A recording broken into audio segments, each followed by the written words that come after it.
Hi, my name is Ann and I'm a Confucian College student.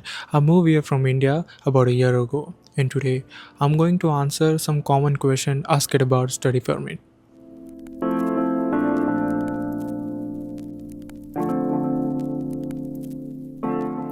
So getting my study permit honestly one of the most stressful things I have done. And today I'm going to save you from mistakes I almost made. So if you are thinking to come in Canada as an international student, this video is going to help you a lot.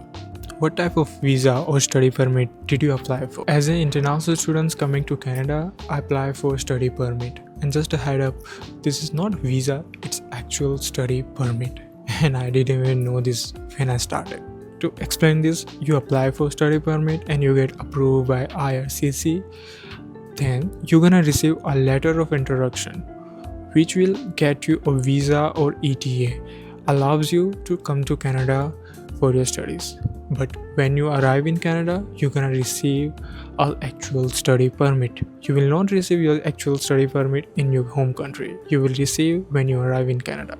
So a lot of students get confused about this. You are not applying for any visa, you are applying for study permit. When do you start your application process and when do you recommend others to start? You can start your application process as soon as you pay your tuition fees or your deposit, and I always suggest to everyone the earlier the better. Walk us through the document and what do you actually need.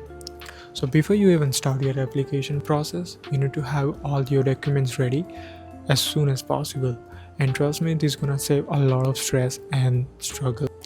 So document list is going to be here on the screen. You can see that also you're gonna have a link of IRCC portal where you can see the checklist of all the documentation you need to have for your study permit application. Even if you miss only one thing, your application can be delayed or can be rejected. So be very careful here. What part of process felt most confusing? Honestly, one of the most confusing part was making sure everything was perfect. You always have fear in your mind, like what if I miss something, what if I upload something wrong? And it is not just about having documents, it is about something like everything should be perfect and matching all the details. How long did it actually take you to get decision?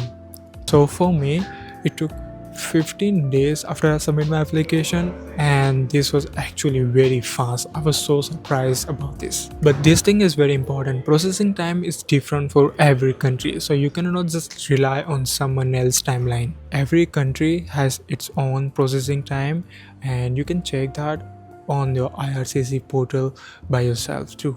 So just go on the Google, type IRCC processing time, and then you're gonna have a one first link. Just click on that, put drop down as a study permit application, and then, the other option you can just put as a like your country. For me it's India, so I just put the India, and let's say India has like a processing time of 47 days. For me, I applied in a May, 4 months before my program started. You think it's really early, but trust me, it was not. It gets so hectic at the last moments. I was so busy doing all the stuff, and I never wanted to happen with you guys. So I would suggest like always do as soon as you can. The earlier the better. So did you get help from anyone, and who should students reach out to? So for me, the international admission team at Confucian College really helped me to get to understand what I was missing in my application.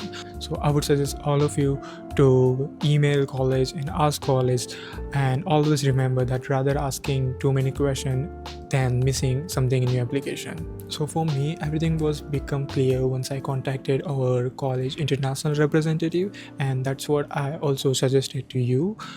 Just contact them, they're happy to help you. I'm from India, and in India we have one international representative which is Krishna Kumar, and Krishna Kumar really helped me. I mean, he replied to all my emails.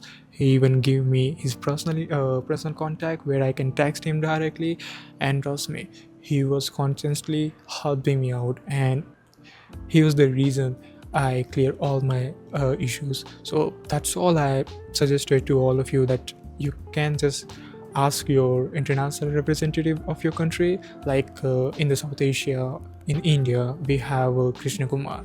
For you, you have anyone else, so I'm just listing all the our international representative contact information. You can just email it to them, or just can email our college and they will help you out.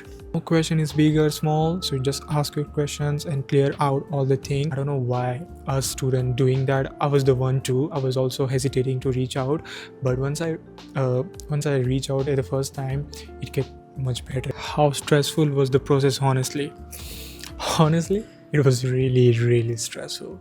I lost my sleep. I always check my emails about my application status again, even in the midnight. Always worrying about why it's getting delayed.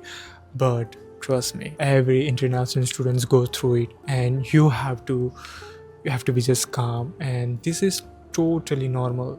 This is something like we all can experience. So just remember, it's completely normal to worrying about and stressing about your application. And we are here to help you. So just reach out. What should student absolutely double check before hitting submit?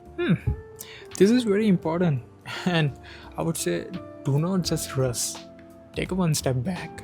Check all your documents.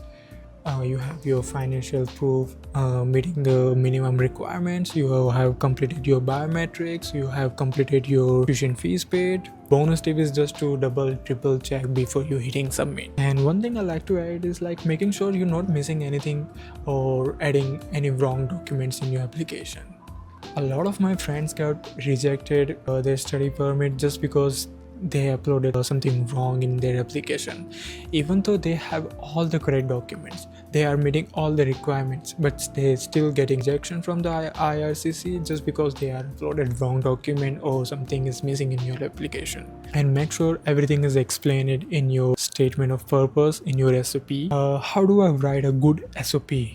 Always remember, SOP is heart of your application. So you need to explain why you're choosing this course, what's your future plans, why you choose this college, and what are the things you like to do during this study, education background, your professional background. It's like showing why you coming to Canada. This is the reason why you like to come as international students to study here, and this is your future plan. What advice would you give to someone who's just starting their application right now?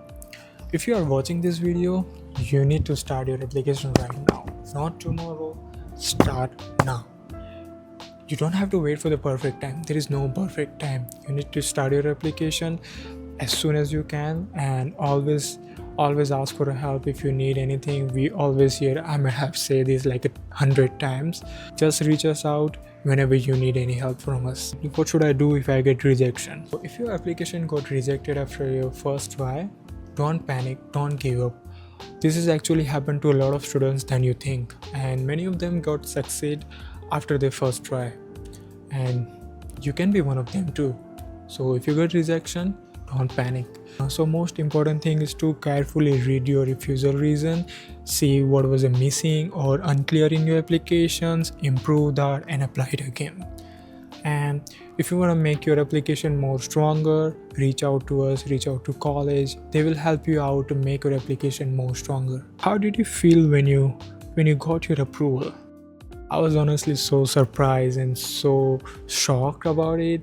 It was around like 3 a.m. in India, and when I received an email from IRCC, I was hoping for the best, and I got it best.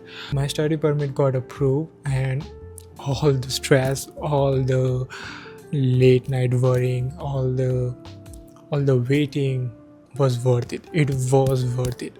Believe me, if you are facing all these problems, it's gonna worth it for you. So at the last, if you have any questions, drop them in the comment. Hopefully we will see you soon.